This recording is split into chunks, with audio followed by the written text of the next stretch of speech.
Hola, buenos días. Muchas gracias por estar aquí. Les doy la bienvenida a mi presentación de tesis de maestría.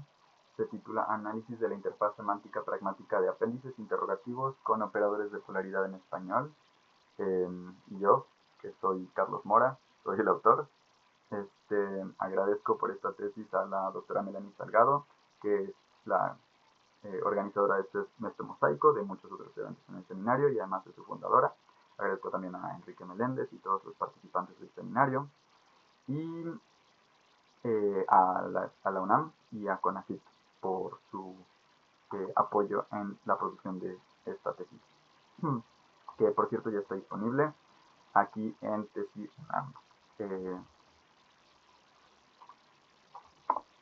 bajo ese título. ¿Sí? Entonces, voy a presentar primeramente algunas definiciones operativas, a qué me refiero, de qué se trata esta tesis. Primero es importante la unidad de análisis, y para que quede bien clara, empiezo con ello. Entonces, defino lo que llamo apéndice interrogativo como un sintagma con entonación ascendente o ascendente-descendente, lo cual le asigna un modo racional interrogativo, que acompaña a un enunciado base denominado aquí como ancla, donde la relación entre ellos se define como una función dependiente de las propiedades semánticas del apéndice que toma como argumento al ancla. Esta definición encuentra su origen en la observación de Kulikov, que dice que para cis hermanas alfa y beta, si alfa es interpretada como una función, entonces beta puede ser interpretada como un argumento de alfa. Veanse los ejemplos que están aquí en 1 y 2. Uno es: lo hicimos genial, ¿verdad? Beta sería: lo hicimos genial, mientras que alfa, ¿verdad?, sería la función. Entonces, verdad opera sobre lo hicimos genial. Entonces, verdad que lo hicimos genial. Igualmente abajo, Radiohead es una de las grandes bandas de nuestros tiempos, ¿no crees? ¿No crees que Radiohead es una de las grandes bandas de nuestros tiempos? Esto nos permite incluir algunos ejemplos positivos y descartar algunos ejemplos negativos. Entre los ejemplos positivos están ya algunos que podrán reconocer, como: este año hace mucho frío en Aguascalientes, ¿verdad? Mi hermano vive en Budapest, ¿sí? O Rooney Mara interpreta a la protagonista de esta película, ¿no? En cambio, hay algunos ejemplos negativos, como los siguientes, que no tienen una relación donde la pregunta es una función de lo que llamo el ancla, es decir, en este caso la aseveración. Veámoslos. Nos hacen falta cebollas y tomates y chiles serranos. ¿Algo más? En este caso, no estoy preguntando si nos hacen falta cebollas, chiles y tomates, sino si hay otra cosa que añadir a esta lista. Son dos cuestiones diferentes. Podríamos decir que una es una proposición P, nos hacen falta X, Y, Z, y otra sería una pregunta sobre una proposición Q. Nos hace falta X, no, nos hace falta R, un elemento distinto. Abajo tenemos en el número 7, tenemos agua de Jamaica, horchata y limón. ¿De cuál? No es de cuál tenemos, sino de cuál quieres. Entonces, de nuevo, son proposiciones distintas, no hay una relación funcional entre el interrogativo y la proposición del ancla. Sí, los políticos roban y lo mismo. ¿Qué tal? ¿Qué tal te parece? ¿Qué tal se ve? ¿Qué tal quedó? Arreglé este auto yo mismo. Pero, de nuevo, son proposiciones distintas. Entonces, el esquema de mi trabajo es el siguiente. Voy a definir rápidamente algunas características. Tenemos un nivel de análisis que es semántico, pragmático y su interfaz. Es decir, cómo interactúan, qué objetos se envían de un lado a otro, cómo afectan estos objetos, cómo se manipulan en otro nivel para obtener inferencias o conclusiones, o de qué manera se realiza el procesamiento. Las unidades de análisis son apéndices interrogativos y concretamente elegí los apéndices sí, marcados aquí: sí, no, o sí y o no. La razón de esto es que estos apéndices se pueden caracterizar muy bien por solamente dos variables. Una sería la polaridad, que puede ser afirmativa o negativa, como muestro aquí en la tabla de la derecha. Y también la presencia de una conjunción o su ausencia. Pues la conjunción puede estar presente o ausente. Y de esa manera se caracterizan y se distinguen estas cuatro unidades, que además tienen la ventaja de, dado que son bastante similares, pues están relacionadas semánticamente, es más fácil contrastarlas y extraer conclusiones de ellas. Luego, el objetivo es explicar la interfaz semántica pragmática de las unidades de análisis con el respaldo de un análisis de corpus que aporte evidencia de su uso en el español de México. Respecto al corpus, que no vamos a ver mucho, pero vamos a ver un poco, es un corpus extraído de Presea, del sitio y del proyecto Presea, especialmente para 5 ciudades de México, que son Puebla, México, Ciudad de México, Monterrey, Guadalajara y Mexicali. En cuanto a hipótesis, nunca diseñé una hipótesis formal, de manera que hubiera una hipótesis nula y una hipótesis alternativa, porque realmente no estaba seguro de qué me iba a encontrar o cómo iba a hacer el análisis. Ahora, a continuación, les explicaré un poco de cuáles fueron las observaciones que me llevaron a hacerlo y me hicieron pensar que valía la pena. Pero sí había un supuesto teórico, y es que toda enunciación tiene un sentido, es decir, que todas estas unidades, cuando se enuncian, tienen una intención comunicativa y representan un estímulo lingüístico que contribuye a la interpretación de dicho sentido. Esto es necesario porque, como veremos a continuación, no se pueden usar en los mismos contextos estas unidades. Entonces, ¿cuál es la diferencia? Si existe alguna, según ustedes, entre las siguientes oraciones. Los androides sueñan con ovejas eléctricas. ¿Los androides sueñan con ovejas eléctricas? Los androides sueñan con ovejas eléctricas, ¿o no? Los androides sueñan con ovejas eléctricas, ¿cierto? Los androides sueñan con ovejas eléctricas, ¿no? Y los androides sueñan con ovejas eléctricas, ¿sí? Espero, aunque lamentablemente ahora mismo no podré escuchar sus reacciones, espero que ustedes, igual que yo, noten que hay diferencias de significado o de intención, que tienen, digamos, algo ahí, un tipo de espíritu, estas oraciones que las distinguen, que no son exactamente iguales. A pesar de que en su mayoría siguen más o menos la misma estructura. Tenemos primero una afirmativa, una que es exclusivamente afirmativa, otra que es exclusivamente interrogativa, y abajo tenemos anclas con apéndices interrogativos. Pero son 4, y aún dentro de esos 4 creo que hay diferencias. Lo importante para mí es que, de nuevo, espero que ustedes compartan mi opinión, pero observo que existen diferentes respuestas posibles a estos diferentes enunciados. Para el aseverativo, el afirmativo, en la declaración afirmativa, alguien podría decir, sí, los androides sueñan con ovejas eléctricas. Sí, quizás. Le pongo un asterisco porque, digamos que expresa acuerdo, pero no está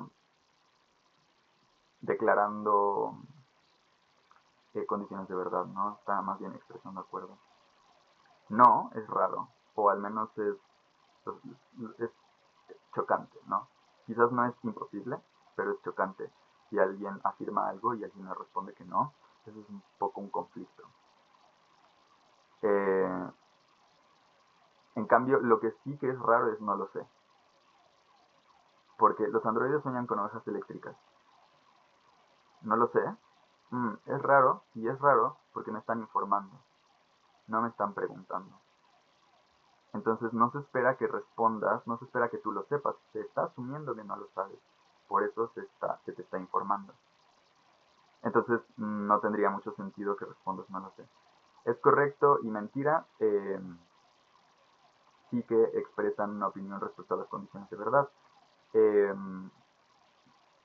Los androides sueñan con ovejas eléctricas, es correcto. Bueno, claro, lo enuncié como pregunta, pero digamos que si es una afirmación, los androides, estoy seguro, sueñan con ovejas eléctricas. Alguien no puede responder que es correcto. En ese caso, no estamos hablando de acuerdo o desacuerdo, sino de, eh, más bien sí, estos son los de acuerdo y desacuerdo, estos son los de condiciones de verdad. Estos de arriba, sí y no, eh, están expresando la misma proposición eh, dadas en determinada polaridad, afirma positiva o negativa. Por lo tanto, es raro que si yo digo A, tú digas no A. ¿Tiene sentido? Si yo digo vamos a jugar, es raro que alguien diga no vamos a jugar, que invierta mi proposición. Lo que tiene que hacer más bien quizás es expresar desacuerdo. Es decir, no quiero, no vayamos, pero no puede decir que no lo haremos. Es raro. Entonces, eso es con la afirmativa. En cambio, con la interrogativa y con estas otras dos eh, estructuras con apéndices, lo que es raro es expresar acuerdo o desacuerdo. ¿Por qué? Porque me están preguntando. Eh, Tienen más un matiz de pregunta. Y como me están preguntando, expresar acuerdo o desacuerdo es un poco incongruente porque no se está estableciendo un compromiso. ¿Sí? El hablante de estos tres enunciados, 11, 12 y 13, no está expresando un compromiso con las proposiciones. Está preguntando. Más o menos sí está estableciendo un compromiso, podría interpretarse, pero el hecho de que se desligue un poco de ese compromiso hace que sea raro expresar desacuerdo o acuerdo. Quizás el acuerdo es mucho menos raro. Luego, los androides sueñan con ovejas eléctricas, ¿no? Y los androides sueñan con ovejas eléctricas, ¿sí? Aquí identifico que todos los um, todas las respuestas son posibles. En general voy a argumentar que estas oraciones son mucho más flexibles simplemente porque la función del interrogativo que opera sobre el apéndice, sobre el ancla, es más flexible. Entonces, ahora, otra cosa, y esto como prueba de ello, es muy interesante ver que podemos combinar estos apéndices interrogativos con anclas interrogativas en ciertos casos, y en ciertos casos no. Si recuerdan el título original del libro, de Philip K. Dick, el título es ¿Sueñan los androides con ovejas eléctricas? Entonces yo puedo decir el título, ¿sueñan los androides con ovejas eléctricas o no? Eso suena muy raro, eso no es común. En cambio sí puedo decir, ¿sueñan los androides con ovejas eléctricas? ¿No? O ¿sueñan los androides con ovejas eléctricas? ¿Sí? Eso sí es más viable. Y más adelante explicaré un poco por qué. Entonces, si asumimos que estas observaciones que hago son reales, es deseable saber cuál es el contenido semántico de cada una de estas unidades y cómo se procesa para llegar a estas diferentes interpretaciones. Para hacerlo es útil formalizar el significado, especialmente en el caso de unidades de significado procedimental, porque se dan a ellas, se facilita la formalización de la función del interrogativo, que quizás es más difícil con cierto, lo cual también es una buena razón para empezar por estos cuatro que escogí, digamos. Entonces, de nuevo, y reforzando la idea de que no y sí son más comunes, quiero mostrar esta gráfica donde realmente solo muestro la frecuencia de sí y no, porque estas se encuentran magnitudes de miles, mientras que o sí y o no llegaron a ser 40 entre las dos. Entonces es apabullante la diferencia de frecuencia entre unas unidades y otras. Y además esto creo que refuerza mi argumento o mi propuesta de que son sí y no, son más flexibles. No obstante, de todas formas, entre sí y no se observan diferencias interesantes. Podemos ver que aquí tenemos en esta zona del lado derecho el cuadro más grande es Puebla y a su izquierda está la Ciudad de México en rayas. Espero que pueda acercarle. Entonces, esto de aquí es Puebla, a la izquierda está Ciudad de México. Luego tenemos Guadalajara con estrellas, Monterrey con estos circulitos raros. Y luego con las líneas arrugaditas está Mexicali. Y como podemos ver, es una enorme diferencia entre las distintas ciudades. Claro que la Ciudad de México tiene una mucho mayor población, pero nótese que es Puebla quien toma el primer lugar en el uso de unidades, de las unidades sí y no. No solo eso, sino que también entre Ciudad de México y Puebla se ve un patrón particular donde favorecen enormemente no en sí, por encima de sí. Mientras que en las otras tres ciudades, Mexicali, Monterrey y Guadalajara, el uso, aunque sigue siendo mayoritario de no, es mucho más balanceado. Muchísimo. Usan más sí de lo que usan México y Puebla, a pesar de que usan una fracción de apéndices interrogativos en general. Eso es muy interesante, pero lamentablemente no es lo que estoy estudiando ni voy a explicar. No obstante, digamos que de la estadística descriptiva del corpus se pudo extraer esto y es muy interesante, es llamativo, ¿no? Entonces, ahora, para explicar la diferencia entre o no, aquellos o no con no, aquellos apéndices que usan disyuntiva de aquellos que no, empiezo con los que tienen disyuntiva. Y para eso y para el análisis semántico y formalización en general, me sirvo del cálculo lambda y la lógica proposicional.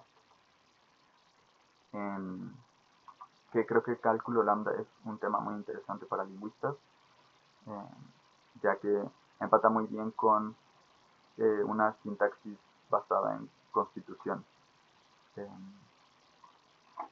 Entonces aquí tenemos ejemplo de lo que es cálculo lambda. Realmente son formalizaciones que empatan bien con la sintaxis de constituyentes y que toman esta forma. Aquí tenemos lambda de x, f de x. Esta expresión tiene tres elementos, una variable que está indicada por la letra griega lambda, el cuerpo y el argumento. El argumento es el cuerpo es, digamos, la función, el procedimiento que se realiza, y el argumento es el objeto que entra a la función y es manipulado. Las variables ordenan el procesamiento de los argumentos y el cuerpo define lo que la función devolverá. Entonces aquí tengo varios ejemplos. Podemos ver que lambda x con un cuerpo x aplicado a devuelve a. Digamos que esta es un poco ¿cómo se llama? La función de identidad. Luego tenemos, por ejemplo, lambda de x devuelve 3x, aplicado a pues devuelve 3a. ¿Sí? En cambio, por ejemplo, lambda de x p, recibes una variable y devuelves p. Digamos que esta p no es una variable dependiente, ¿no? Entonces no está entrando un argumento que vaya a dar un resultado. Simplemente esta función siempre devuelve p. ¿Por qué? Porque p no es una variable, es, digamos, una constante, ¿no? Entonces siempre regresa p esta función Da igual lo que le metamos, siempre va a regresar P. Hay formas de establecer lógica proposicional por medio de lambda, de cálculo lambda, y aquí está. Digamos, por convención, decimos que verdadero es la función que toma x y y devuelve x. Falso es la función que toma x y devuelve y. Básicamente verdadero devuelve el primer valor y falso devuelve el segundo valor. Y descarta el primero, al igual que verdadero descarta el segundo. La negación toma un argumento, una variable p, donde p debería en teoría ser un valor de verdad, ya sea verdadero o falso. Y para negarlo, si p es verdadero, va a tomar el primer argumento y devolver solamente el primero que tenemos aquí, que es lambda x y devuelve y. Es decir, como vemos aquí arriba es lo mismo, es falso. Y este primer argumento es igual a decir falso. De hecho, se puede abstraer y escribir falso en vez de esta función lambda. Pero para claridad decidí mantenerla. Entonces, si entra un valor que es verdadero, pues esta función devuelve falso, es decir, la invierte. Y si entra un valor que es falso, en este caso, p va a tomar el segundo argumento y descartar el primero. Entonces descarta este primero, toma el segundo. El segundo es x, y. Bueno, sí es lambda x, y. Devuelve x, que es igual a verdadero. Aquí está arriba. Lambda x, y devuelve x. Entonces, de nuevo, si entra un valor que es falso, esta función va a devolver un valor que es verdadero. Es decir, la invierte. Precisamente eso es la negación. ¿Ok? Al menos en lógica, porque luego vamos a ponernos más minuciosos con la negación. Entonces, si P es verdadero, tenemos que la reducción sería verdadero, que es falso. Es verdad que es falso. Y si es falso, si P es falso, diríamos que es verdadero, es falso, que sea falso. Entonces, tomamos verdadero. Sigamos. A partir de este análisis he podido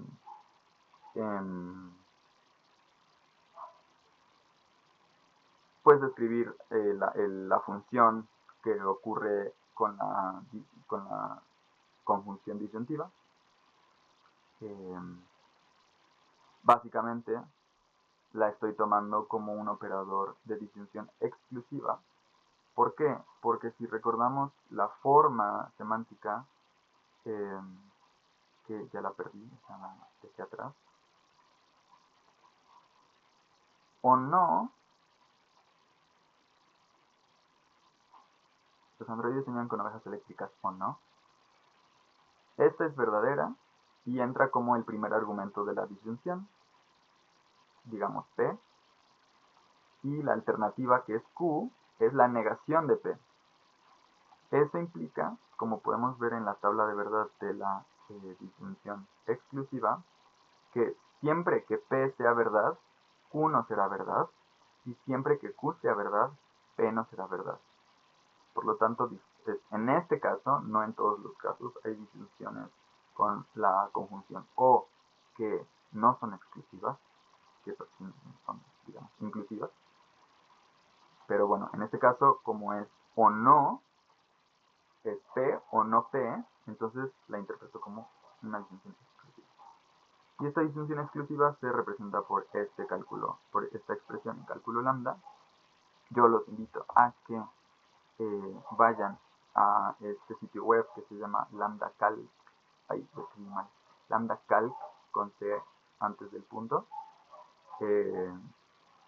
.dev, o que sigan este QR, que este sí debería funcionar. Y aquí en este sitio web pueden pegar la expresión y decirle que la interprete.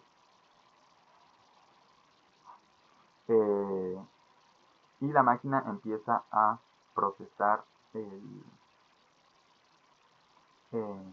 el cálculo y pueden ir viendo qué sucede. En este primer caso, la función que teníamos aquí, que esta es la función, estos dos son los argumentos, digamos, esta es la disyunción exclusiva, esto es verdadero, esto es falso, y si continuamos, entonces metemos el primer argumento que sería verdadero, y se va a reemplazar las A, básicamente esta primera A. Damos paso siguiente y ahora solo nos falta un argumento por meter en esta primera función y ya sustituimos A. Va a ser verdadero lo que sigue. Ahora tomamos el otro argumento que teníamos aquí arriba, entra para sustituir a las B's, que va a ser aquí al final, en este punto. Y ahora tenemos otra función. Esto era lo que originalmente teníamos aquí arriba como A. Esto sigue siendo igual. Esta parte de aquí sigue siendo igual. Esta es la B, que fue sustituida por esta función falsa. Entonces aquí tenemos verdadero y aquí tenemos falso. El siguiente paso va a ser tomar como verdadero esta expresión que está aquí. Va a ser verdadera y por lo tanto la vamos a mantener. Le damos clic y ahora tenemos que se ha mantenido. Ya resolvimos el primer argumento, ya lo resolvimos, nos falta el segundo. Nada más que hay que recordar que el segundo se va a descartar, por lo tanto nos va a quedar igual, salvo que descartamos este de aquí. ¿De acuerdo? Como pueden ver, ya está hecho, se descartó. Y lo que nos queda es ejecutar lo que estaba dentro de la función, ya digamos, la parte más interior. Lo primero que se va a hacer es hacer que sea falso. Esta función hasta la izquierda, esta parte de aquí, dice falso. Más bien ya esta vez que se toma aquí, dice falso. Vamos a falsear estos dos argumentos. Eso quiere decir que el primero lo descartamos, este que va a entrar ahora se va a descartar y el segundo es el que va a quedar. Ok, ya ejecutamos el primer argumento de aquí, que nos sería, vamos a ejecutar este primero se descartó, es decir, descartamos aquí, y vamos a tomar B, y vamos a devolverlo, tal cual, y listo. Ahora, nos queda lambda de A, lambda de B, alfa. Bueno, lambda de A, lambda de B, A, no alfa. Y eso equivale, si recordamos, a verdadero. Lambda de x de x. Si tomamos dos argumentos y devolvemos el primero, entonces esto es verdadero. Por lo tanto, esta expresión es verdadera. Si cambiamos y decimos, por ejemplo, que ambos sean verdaderos, ambos argumentos sean verdaderos, si entra por ejemplo, si fueran los androides sueñan con ovejas eléctricas, o si eso es incongruente y agramatical porque no estamos dando una alternativa y la disyunción exige que demos una alternativa. Por lo tanto, esto debería devolver falso. El primer argumento es verdadero, el segundo argumento es verdadero. En una disyunción exclusiva, eso debería ser falso. Vamos a ver. Para adelantarlo, podemos dar clic en los siguientes 10 pasos. Como podemos ver, en el paso número 7 concluye y nos devuelve lambda de A, lambda de B, B. Es decir, toma dos argumentos y devuelve el segundo. Esto, recordemos, es igual a falso. Tomar dos argumentos y devolver el segundo es igual a falso. Por lo tanto, interpretamos que esta expresión resulta falsa. ¿Ok? Es muy interesante y divertido. Así que les recomiendo entrar a probar y ver qué pasa con diferentes valores de verdad y diferentes expresiones. Ok. En conclusión, aquí está la página correcta. En conclusión, como conclusiones preliminares respecto a las disyunciones exclusivas, las unidades o sí y o no tienen las siguientes características. Número 1, aseveran una proposición P y presentan una disyunción exclusiva con su polaridad invertida. Por lo tanto, introducen un grado de compromiso intermedio. Como dije, el hablante hace una aseveración y luego se separa un poquito de ella. Luego requieren condiciones de verdad claramente establecidas por el enunciado, es decir, son sintácticamente estrictas. Generalmente a un ancla informativa le corresponde un apéndice negativo y a un ancla negativa le corresponde un apéndice informativo, aunque he de decir que en el corpus se encontraron excepciones a esta regla. Pero muy pocas, y me parece que pude explicarlas. Hay factores como las decisiones de transcripción de los entrevistadores y de los equipos de trabajo, que ya de por sí estas estructuras son difíciles de interpretar, no siempre se sabe si es una pregunta completa o si es una aseveración con apéndice interrogativo, entonces es difícil.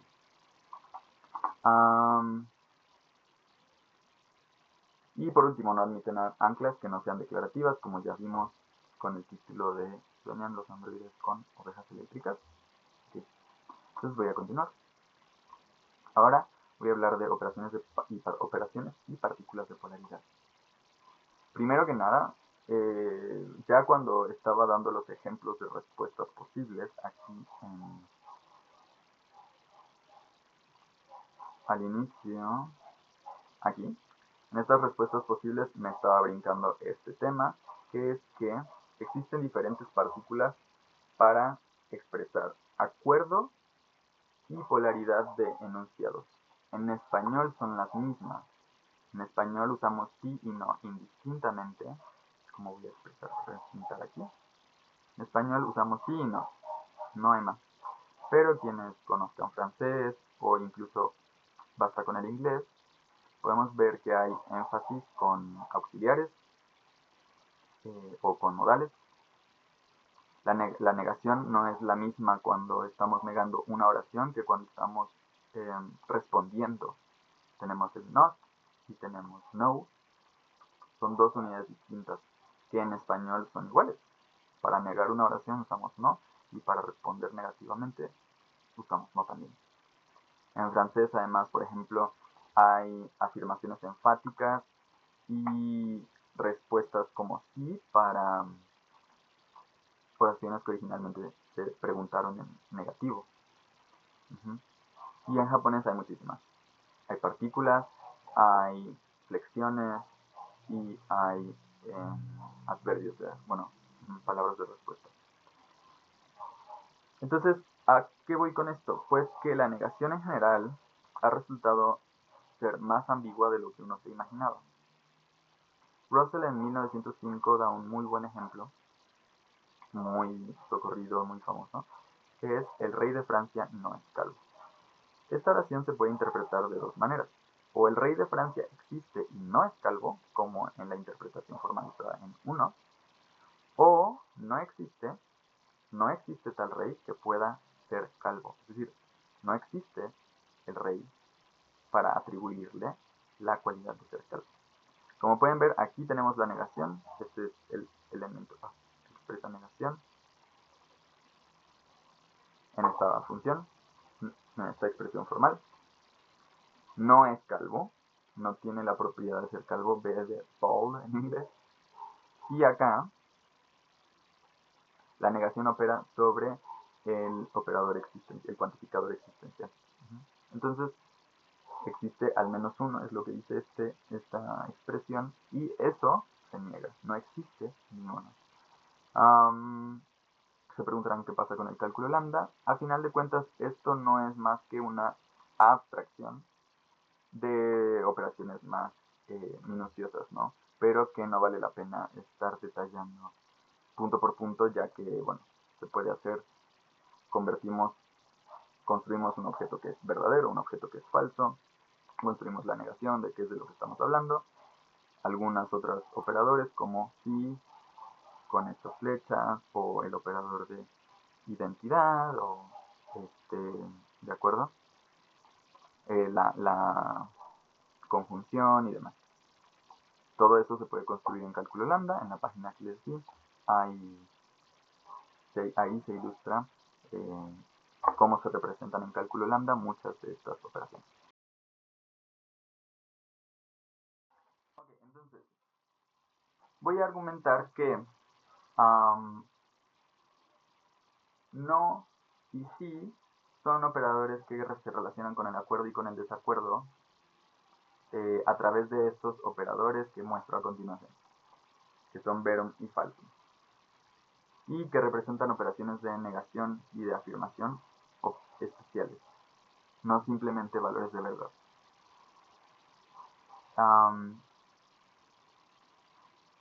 Entonces, los describo. El operador verum. Para todo mundo, se puede parafrasear este operador verum como para todo mundo que forme parte del contexto cognitivo del hablante, epi subíndice X.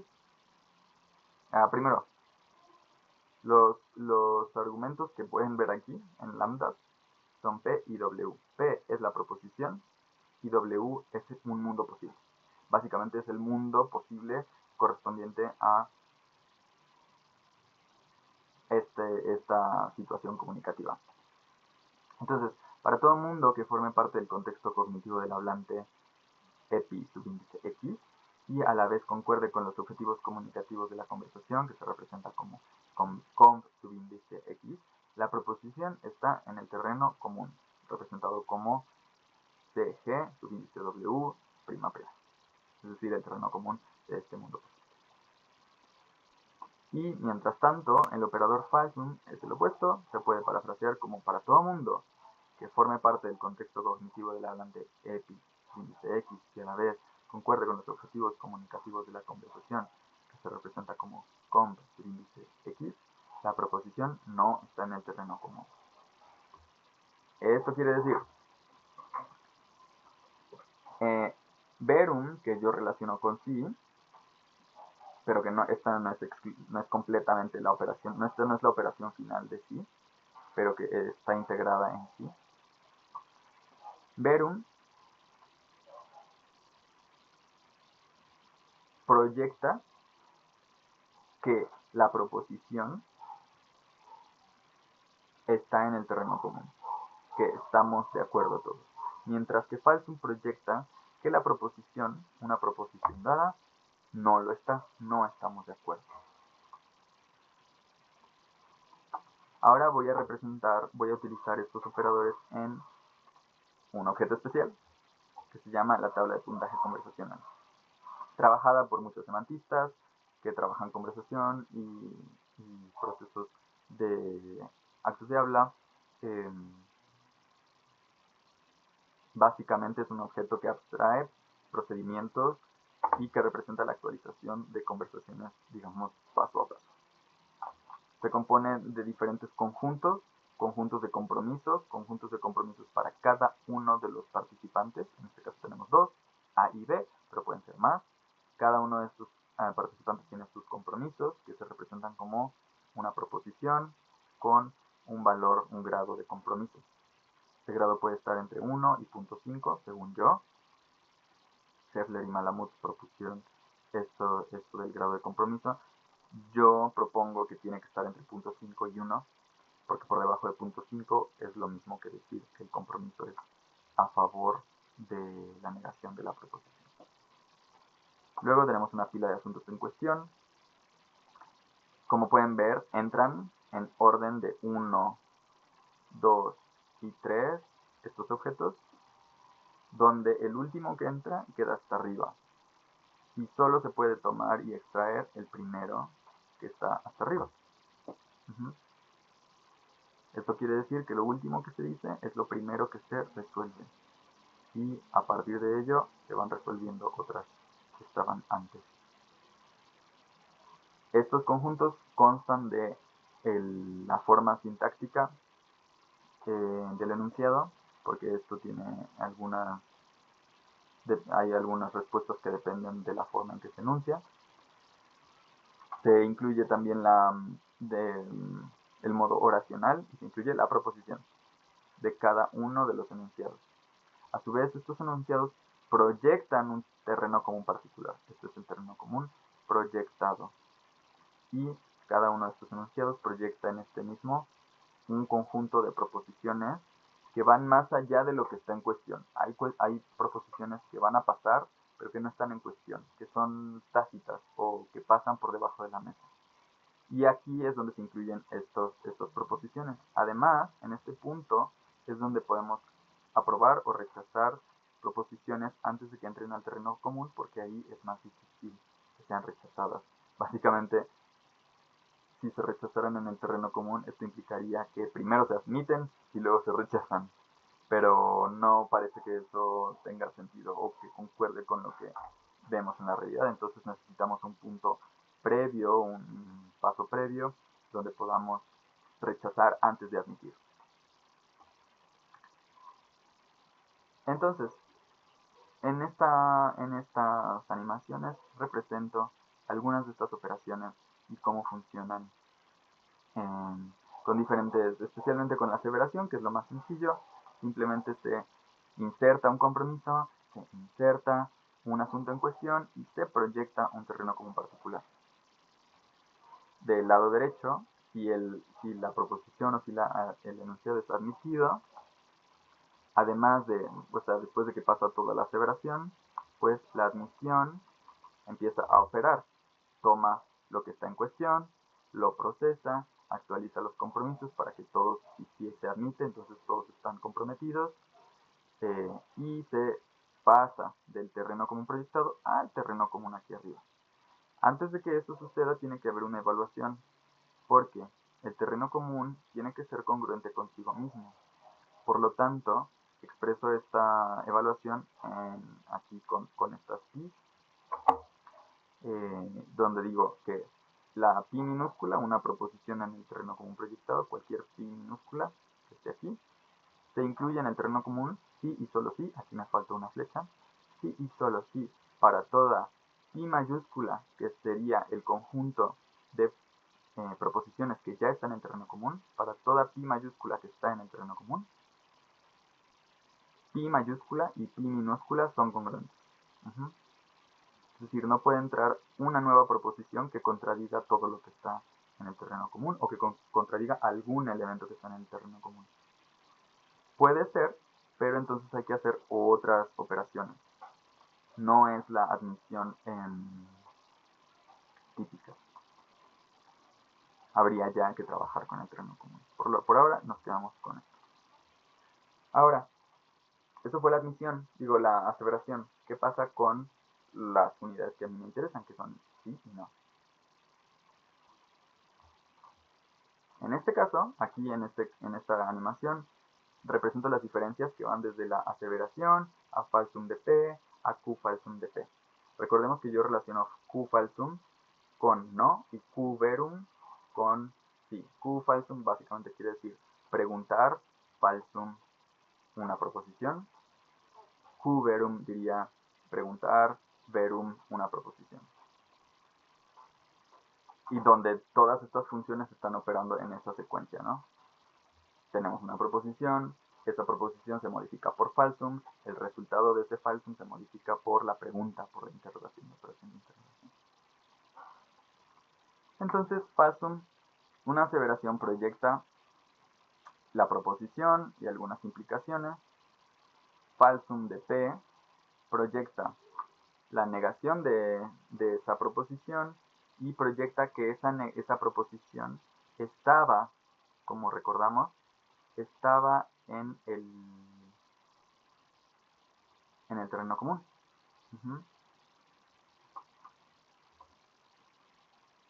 Esa es una de las implicaciones de este tipo de negación.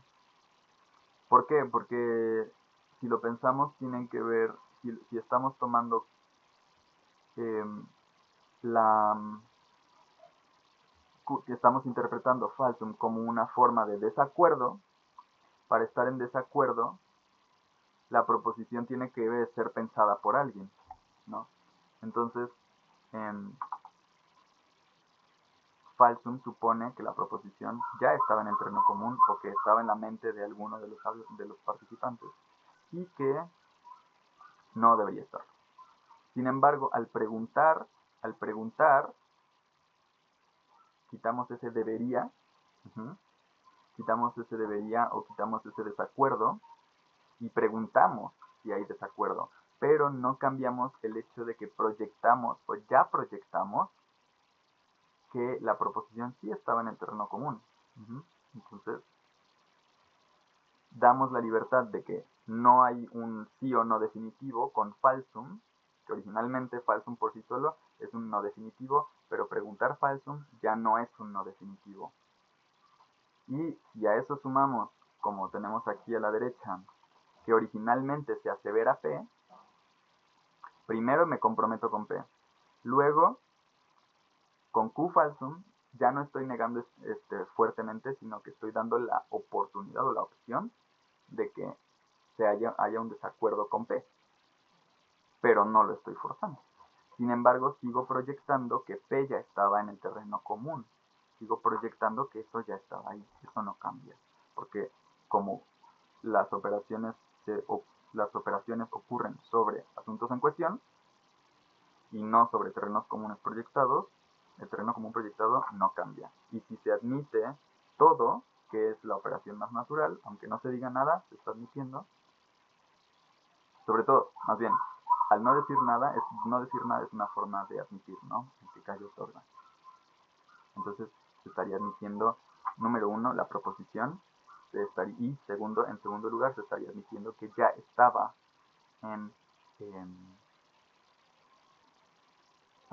más bien se estaría implicando, no se está admitiendo, estaría implicando que ya estaba en el terreno común o que ya había un acuerdo previo. Siguiente. ¿Cuáles son las consecuencias de esta interpretación? Bueno, primero, lo que mencioné como la suposición de la presencia, o sea, suponer que la proposición ya estaba en el terreno común, eso lo correlaciono con algo que se llaman usos interpretativos, muy estudiados en teoría de la relevancia. Trabaja con ellos Scandell Vidal, trabaja con ellos un poco Deirdre Wilson y un poco también Carmen Curcó, que está en el posgrado en lingüística. Entonces, ¿qué quiere decir esto de uso interpretativo? Bueno, que el hablante no necesariamente se compromete con la proposición, sino que más importantemente le está asignando esa idea a otro individuo. Este otro individuo puede ser el interlocutor o puede ser alguien más. Entonces, puede ser que el hablante se esté comprometiendo o que no se esté comprometiendo. Evidentemente, como muchas veces ya hay una aseveración, es altamente probable que el hablante sí se esté comprometiendo. Pero no siempre, como veremos a continuación. De hecho, si quieren, veámoslo de una vez. Estos son algunos contextos aquí abajo en los que es evidente que el hablante no se está comprometiendo, sino que solamente está atribuyendo a alguien más. El contexto, por ejemplo, sería uno. Juan normalmente no cocina, pero un día María, su pareja, llega a su casa y, claramente sorprendida, lo encuentra cocinando. Ante su sorpresa, Juan exclama: ¿qué estoy haciendo? No, si nunca cocino. En este contexto, Juan no es que esté preguntando qué está haciendo, no es que a él le interese saber qué está haciendo, sino que le está atribuyendo esa pregunta a su pareja. Siguiente, en un salón de clases, la maestra revisa la tarea y nota que 2 alumnos hicieron el mismo ensayo, entonces exclama irónicamente: la maestra es muy tonta, ¿no? No se va a dar cuenta. En este caso, de nuevo, ella no se está comprometiendo con que la maestra es tonta y mucho menos con que no se va a dar cuenta, porque ya se dio cuenta. Lo que está haciendo es atribuir esta idea a los estudiantes. Y este no, en este caso, está funcionando un poco como una marca de este uso interpretativo. Además, cuando sí hay un compromiso discursivo con la proposición central, se supone que la proposición enunciada es conocida por todos los involucrados, es decir, que todos estamos de acuerdo, que todos ya lo teníamos en mente. Que si yo lo digo no es porque yo te estoy informando, sino que tú ya lo sabías. Y esto tiene efectos de cortesía positivos. Número uno, que los participantes tienen el mismo nivel de información, y escalando queremos decir que están de acuerdo, que son iguales, que son parte del mismo grupo.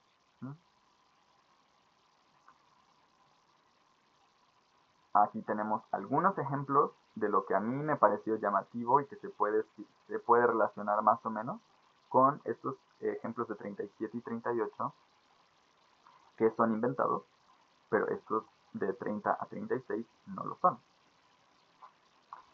Este primero, porque ya ves que mi abuelita sí tenía teléfono y eso, ¿no?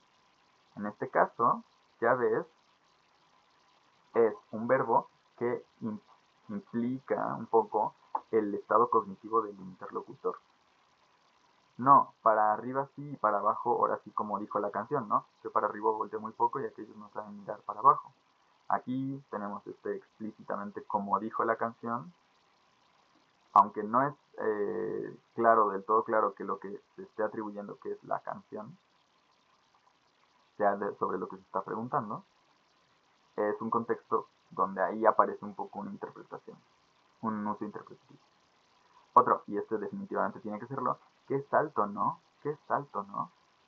Estos, tanto interrogativos como exclamativos, y realmente ahora no recuerdo exactamente, no me atrevería a decir sobre directivos, pero exclamativos e interrogativos siempre son usos interpretativos.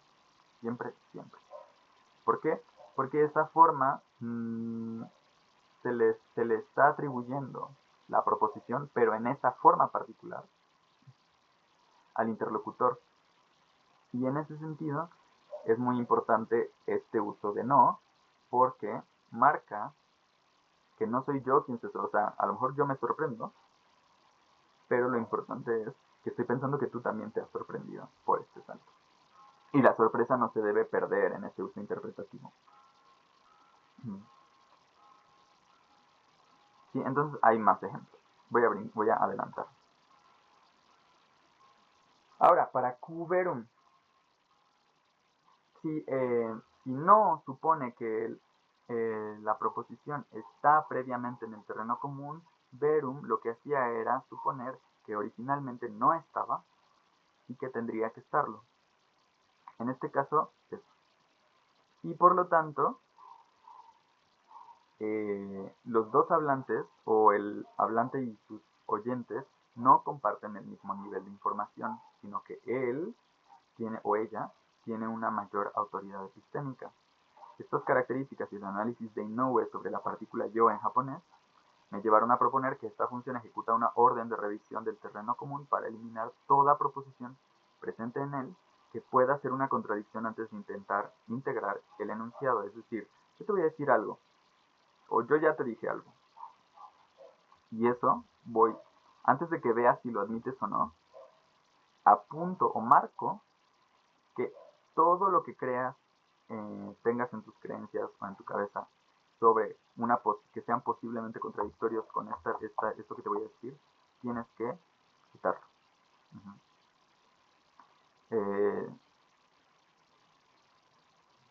Si encuentras algo contradictorio, tienes que omitirlo, tienes que quitarlo, porque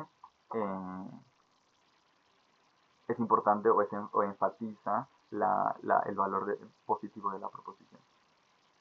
¿Sí? Entonces acá hago un contraste entre enunciados con sí y con no, con información dentro y fuera del territorio del hablante, es decir, dentro y fuera del territorio del hablante, con eso me refiero a que es información que le pertenece o que es más cercana o por la cual es una mayor autoridad, para la cual es una mayor autoridad epistémica el hablante.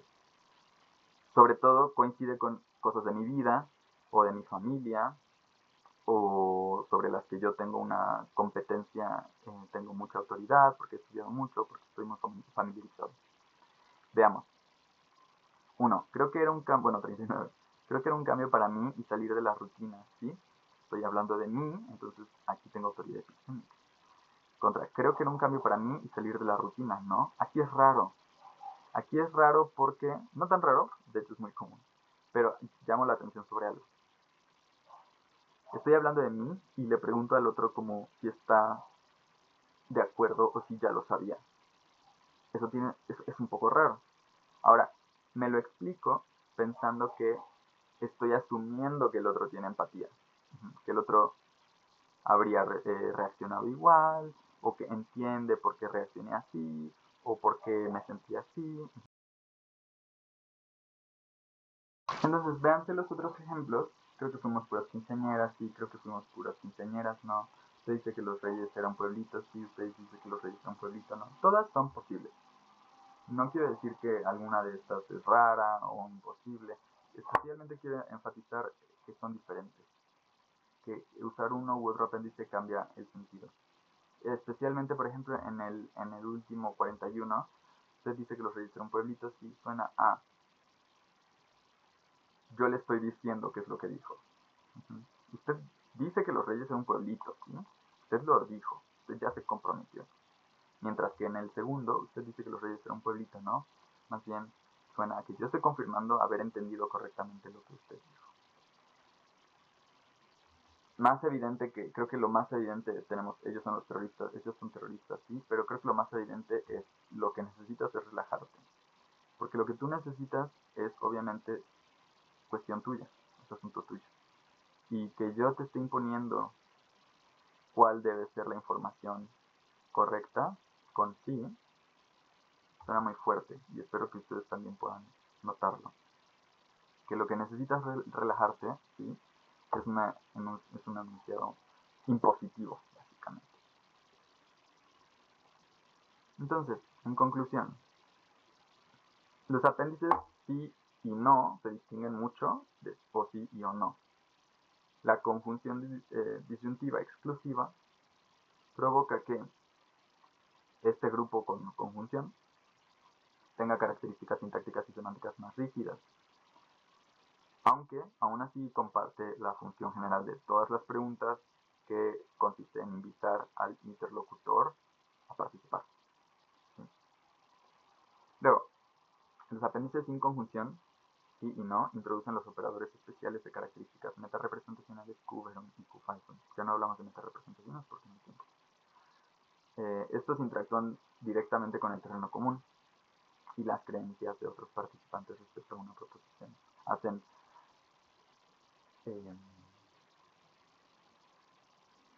atribuciones y hacen atribuciones y fuerzan la modificación del terreno común.